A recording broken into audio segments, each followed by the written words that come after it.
There are certain things that I think you need to look at, and those areas particularly are water. Now, if you're talking about a kit, you can't carry 55 gallons of water in a kit. We know that. But to try to get the most water possible, many of the kits out there have 2 4-ounce pouches of water per person per day.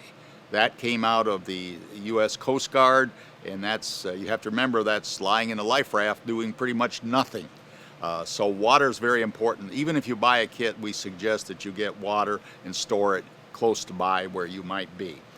The other thing is medical supplies. Medical supplies, Band-Aid kits are not going to do it.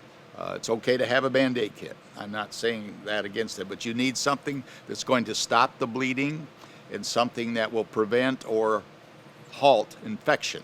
And you and I are going to be dressing wounds and redressing wounds. The first responders, bless their hearts, they are not going to be able to get everywhere to everybody. And that's another little thing that troubles me, so I want to mention it as I did here. You and I are responsible to take care of our own preparedness, not expect the government's coming. And also the other thing, while I'm at it, I'm going to grab my cell phone and I'm going to get help from everywhere. Well, it may not be working, and there's a million other people that are probably going to be doing the same thing. So you and I have to take responsibility for what level of preparedness. What is your bath and shower going to be like?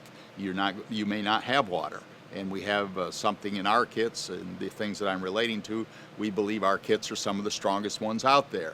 They have bath wipes that you can and feel good after 3 or 4 days. Comfort and hygiene kits.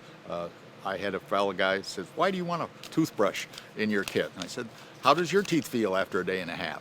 So that's a very inexpensive way to feel good when the pressure's on. So that's another thing. Perhaps one of the most important is sanitation. Sanitation is going to be a woolly booger unless we're prepared for it. I've seen many kits that don't even dress it. I've seen kits that hand you a plastic bag and say that's where you put all of your waste, particularly your human waste. Well, there's something out there now called a toilet in a bag. There are probably others like that you can actually gather and contain and turn into an innate thing, if you will, something that can be dealt with without liquids, with no smell. And that is something you want to look at your kit very strongly. So those are the 3 or 4 major areas. Please don't buy kits impulsively. Take some time. It's worth it, because the things that we may be facing are increasingly serious. And you're going to need every ounce of water that you can get. You're going to, on the food bar end, a lot of the going back to food is that we have many out there that are offering 2-day food bars in a 3-day kit. Now, often when I talk to purchasing agents and people that are planning, I said, we'll build anything that you want us to, but understand that the minimum for the food is 1,200 calories per person per day. That, again, is a government standard, came out of the Coast Guard. Again, life rafts.